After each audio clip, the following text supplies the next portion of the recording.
Pasukan Rusia meluncurkan 2 serangan akurat ke posisi kendaraan lapis baja Ukraina.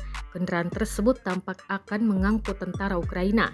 Rekamannya beredar di Telegram pada Jumat 10 Mei 2024. Dalam keterangan unggahan disebutkan, evakuasi tentara Ukraina tidak berjalan sesuai rencana. Itu dipatahkan oleh orang-orang dari Resimen ke-228 Rusia yang memberikan tentara Ukraina kendali yang kuat dengan serangan drone FPV, jelasnya. Setelah drone, Rusia melanjutkan serangan dengan menggunakan granat. Akibatnya, 2 serangan mematikan ini kendaraan lapis baja Ukraina hancur dan personelnya tewas. Rekamannya pun kini telah menuai berbagai komentar dari warganet.